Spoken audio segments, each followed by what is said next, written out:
the final part.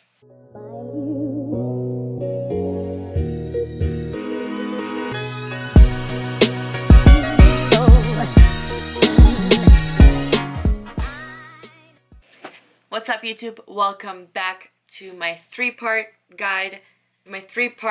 8-week guide to your best self every single damn time. My tongue gets tied. I don't know what it is. But this is the final part to this little 8-week guide that I made for beginners out there who are wanting to start your fitness journey now or in the new year. I just wanted to kind of answer a lot of the questions that I get on the daily and just basically share my tips with you guys and the things that I have learned over the past few years, because I feel like it's something that I would have definitely liked to have when I first got into fitness. So hopefully this has been helpful for you guys, and yeah, let's get into the third part. Alright, so now that we have covered the two most important things that we need to embark this fitness journey, I'm going to share some tips with you guys that will help you with getting started and continuing with your fitness journey. I wrote a lot of them. So like I said, if you guys want the written copy, you can go ahead and click the link in my description box, and that will take you to my website. You can purchase the plan for $0 and send whatever you feel like donating to my PayPal, and all the proceeds will be going to the Make-A-Wish Foundation. So, in case you didn't already do this in the first part, set goals for yourself. Having goals is crucial to keep us motivated throughout our journey because it gives us a clear vision of what we're trying to accomplish and achieve every single day. Make sure that it's written as well, so you have it in paper in front of you. I feel like it just keeps you more accountable because you can see what you're supposed to be doing. Maybe it's just me. Celebrate every single milestone. Recognizing every achievement, no matter how small it is, will keep you motivated and encourage you to keep going in your journey. Another thing you can do as well is try to encourage your friends to join you in this journey. You can both support and encourage each other throughout the entire process. Having a support system is crucial, so I would really recommend doing this. This is not your lifestyle. By adopting this mindset, you will be more successful because you will see eating healthy and training as something you do because you want to, not because you have to.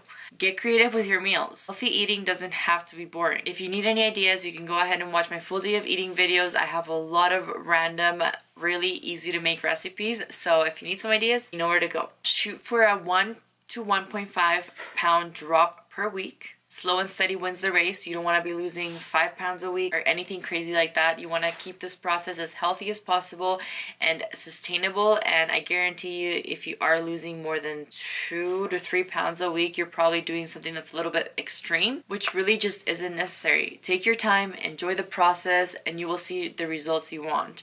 That being said, sometimes when you are very overweight, you will lose weight a lot faster. So that's just something to keep in mind. The fat loss rate for everyone is very different, but for the most part, I would highly recommend just sticking to a 1 to 1.5 pound drop per week. Food is fuel. You need to feed your body calories to function.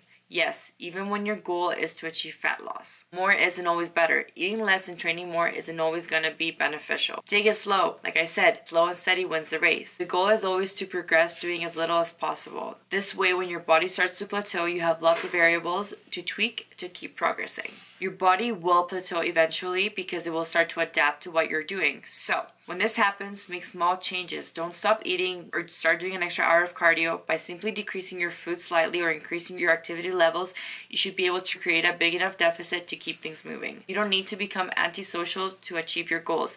Simply be prepared and be mindful when eating out. Cook your main sources of proteins and carbs in bulk so you don't have to cook every single day.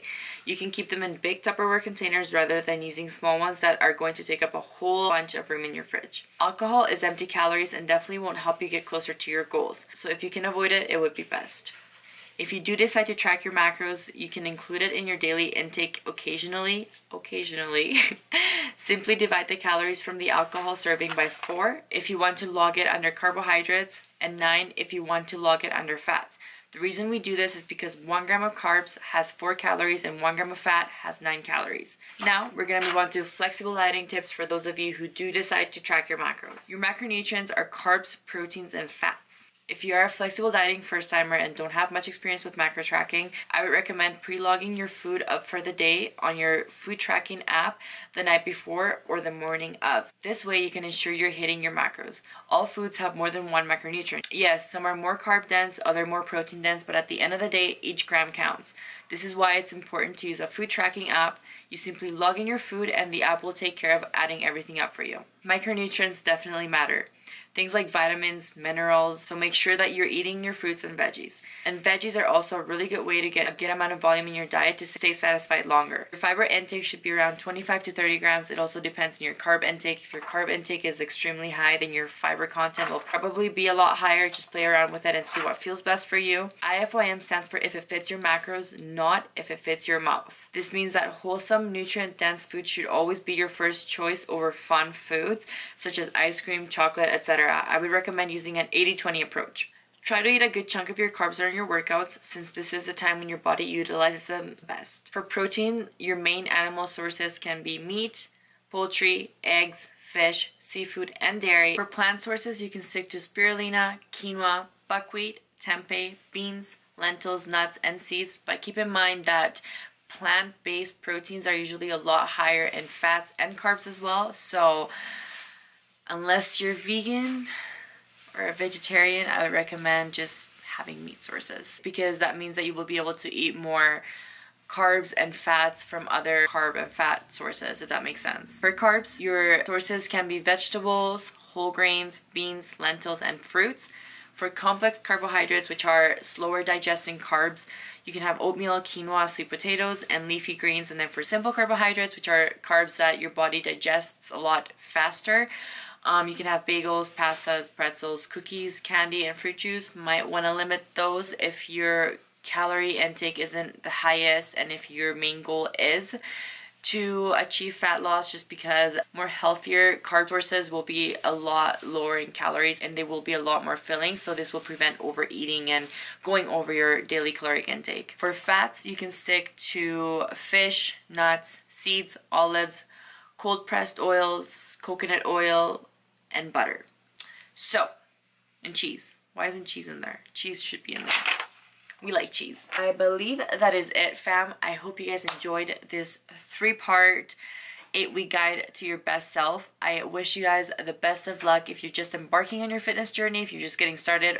It's not an easy process, but I guarantee you that it is so worth it when you start seeing your body transform and you start getting that confidence and you just start to see yourself differently and, you know, fall more in love with yourself. It honestly becomes very worth it. So stick it through. I know it's not the easiest thing to do because there's a lot of temptation around us, but like I said, it is very worth it. So I wish you guys all the best. Let me know down below if this was helpful to you guys. Let me know down below if you have any questions. I can do a Q&A video and answer some questions that you guys have in regards to the program and the meal plan and everything like that.